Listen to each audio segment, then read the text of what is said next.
Hi, I am going to give a very quick tutorial on how to make your NIH or NSF biosketch on SciENcv.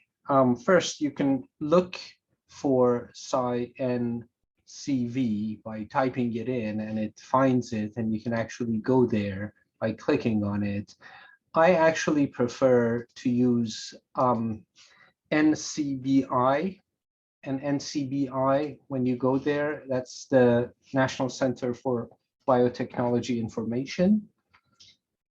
And from there, you can log in to your account. You can also log in on SciENcv. It's going to end up in the same place. But when you log in all of these cases, you have several login options. So the NCBI, the default is ERA Commons, but the other login options are you can log in with your Google account, with your Orca ID, with your Microsoft, Facebook. You can even go into login options and log in with your NJIT account directly.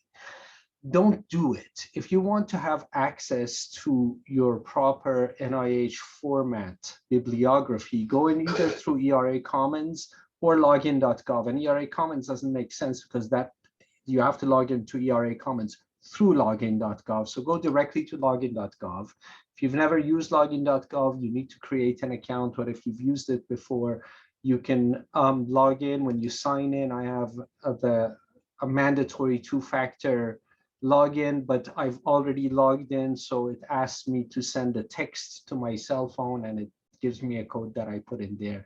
And now you see I'm logged in as F. Nadim at ERA Commons. On NCBI, you don't directly see SciENcv. You have to go to my NCBI, and that's you go in by clicking on your account and going to the dashboard. And on the dashboard, you see then these different categories, my bibliography, which has all your citations and recent activity, etc. But among them is this SciENcv. You can also move these things around. So SciENcv, I can go into, I can click on Manage SciENcv, and that takes me to the same place as if I had logged in through SciENcv here. So now if I log in here and go click on ERA Commons, it takes me to exactly the same thing. Once you're on SciENcv, then you want to create your bibliography. You can say, you go to create new document, and you can see I have a history of a bunch of documents I've created. These documents are either biosketches in NIH format or NSF format, or things like current and pending support in NSF format, that is, what grants you have. So if you go to create new documents, so let's say I want to make one for the T34,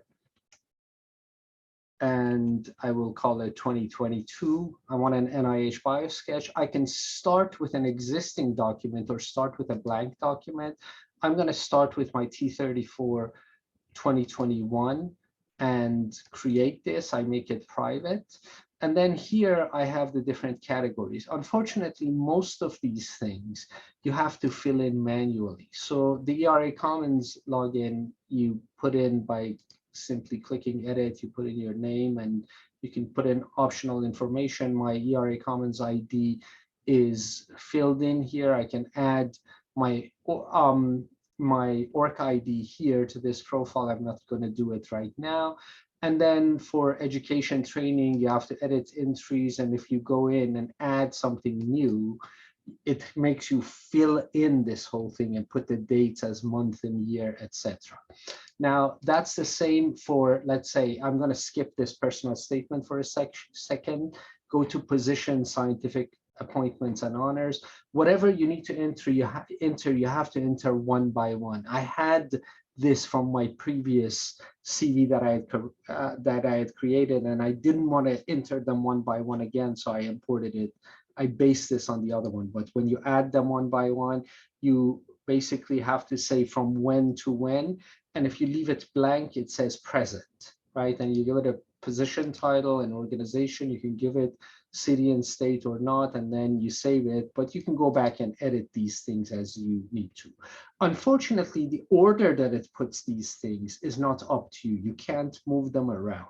It puts it in whatever order it decides to put it in, and that's the way it is. It has its own logic. It's mostly in chronological order, but not completely there, because let's say 2006 to present is after, let's say, 2018 to present.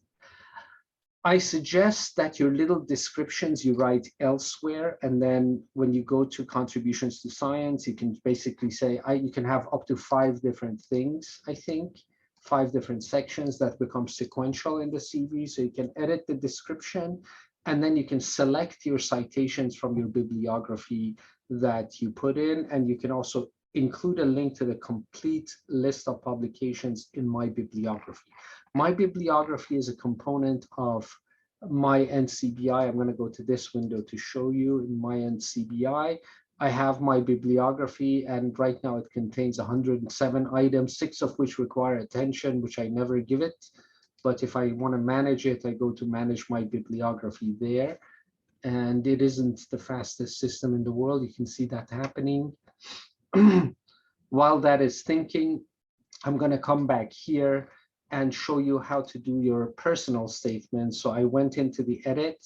I'm going to delete whatever was there. I'm going to go to this Google Doc, and where I had my personal statement written, a new version of it. And for this T34, we want to emphasize mentoring and teaching. So say something about your teaching and mentoring. If you want to give the number of students, there has to be a focus of that there. I'm going to copy this from there, put it in here, and save it.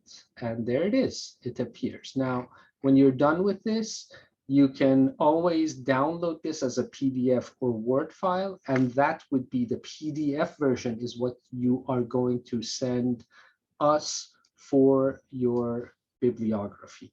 So let me go back to this NCBI.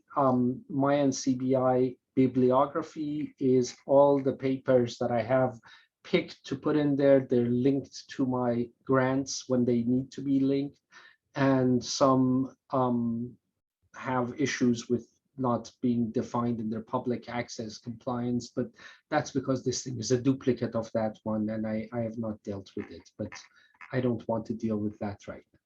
So thank you very much, and that is it.